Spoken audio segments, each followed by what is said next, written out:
And standing front and center is the age-old question, Oxford or Cambridge? Which is better for undergrad students? I, Mayur Tyagi, welcome you to our CL Uni-verse podcast series. This is the first episode of our series, The Oxbridge Guide. We are honored to have Mr. Rajat Ghosh. Hi, Rajat. Hi. He has mentored over 2,000 students in India, not only in India, across the globe. He has landed students in the top-notch universities such as Ivy League universities, Oxford, Cambridge, and even more. So, moving on to the first question. Rajat, today we are talking about two of the most prestigious universities across the UK, the Oxford and Cambridge. We would like to know from you that what makes these universities so special? Well, that's a tough question, Mayur.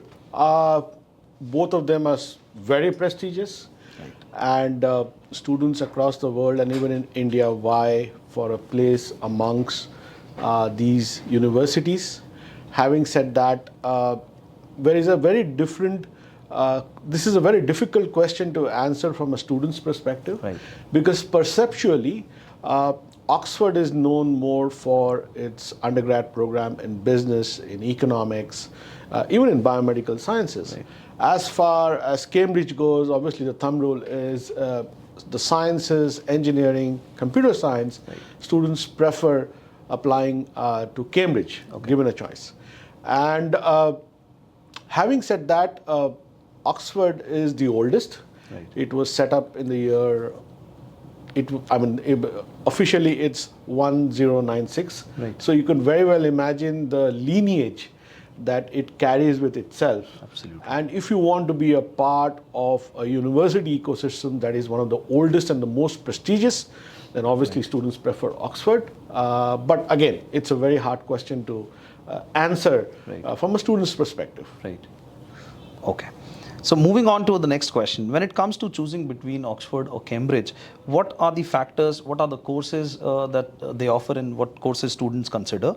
And let me ask you, which course are usually most undergraduate students are preferring these days? Well, going with the history that we have in CL, it's one of the go-to university for students who actually prep with us for the LNAT. Ideally because they would like to explore one of the law programs. Right. So having said that, in an academic year, you can apply to only one of your choices between the Oxbridge. So that is one of the most popular set of programs that our students apply. Beyond that, obviously students apply to the integrated programs, the direct entry masters, the tripos, the natural sciences and the physical sciences tripos. That is as far as Cambridge is concerned. But the students equally who apply for undergrad programs in economics and management at Oxford. And then you have our graduate students, predominantly students who are looking at an MBA program. It's a toss-up between Oxford, Said, and Cambridge Judge Business School. Right. Cambridge also has a very strong executive MBA program. Okay. So it's a mixed bag.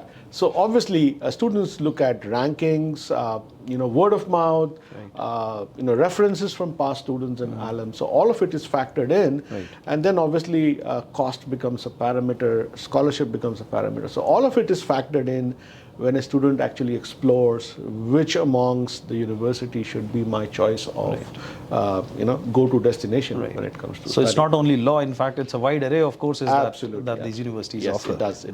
Right. So now when it comes to location, accommodation, facilities, what are the distinguishing factors that separate the two? Oxford is huge.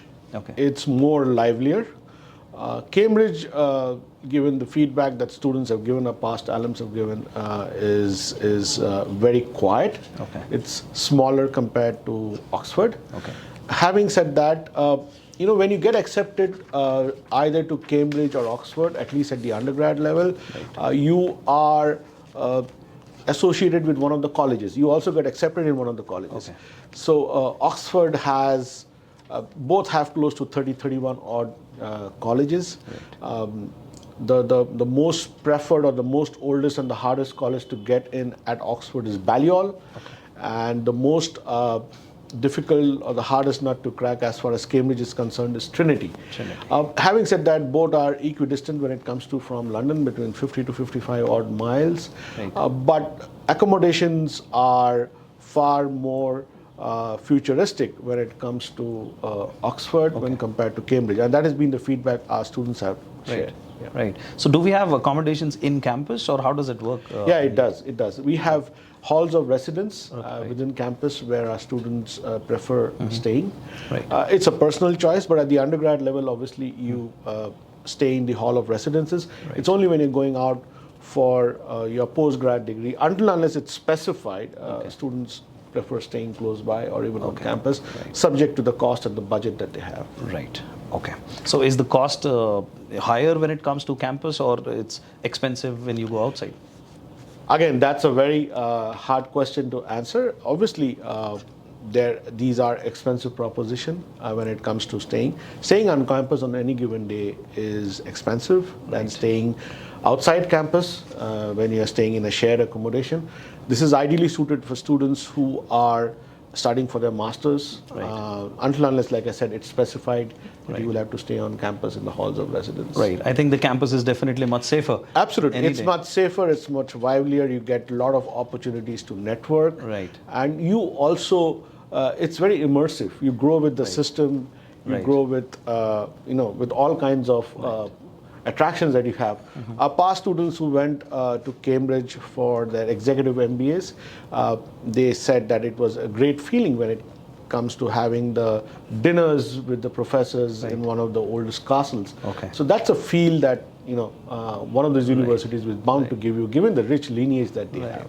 Right. Safety is actually one of the bigger issues for Indian parents as well when sending kids for an undergrad course abroad. Absolutely. Right. So lastly, could you tell us about the Oxford and Cambridge Society of India Scholarship? How does it support students, and what opportunities does it offer for Indian students? It does. One of the parameters of getting selected for this scholarship is, academic merit, your ability to provide leadership in the domain that you're going to study in, and also, your ability to apply your learnings from Oxford or Cambridge to the betterment of society and people in India. So that is also factored in. And then there are specific scholarships which are given by Oxford and Cambridge. Having said that, they are very competitive, much sought after. But obviously there is also a need for you to come back and share your learnings with your country, bettering lives and societies for ordinary Indians. So that is also one of the selection parameters. In addition to the hard and soft skills, your ability to provide leadership, how much of a value add in terms of your experiences that you bring into the ecosystem also matters when one is interviewed for the OSCI scholarships. Okay. And what's the range of these scholarships? I mean, do you get OSCI scholarships are between 3 to 4 lakhs annually. Yeah, and there are other scholarships also, prestigious scholarships like fully funded scholarship, like the Gates scholarship. You have the Chevening scholarships. But there are different parameters, and it attracts a different set of students when it comes to considering a scholarship. Having said that, they are very competitive and most sought after. Right. So you start early. Absolutely. Right. So thank you so much for joining us today, Rajat. And your insights have been immensely valuable. And I'm sure our audience must benefit, must have a lot of clarity with these insights. In our next episode, we'll separately talk about what it is to study at Oxford or Cambridge. Till then, stay tuned for fascinating details in our podcast series. And till then, keep dreaming big, aiming high. Thank you.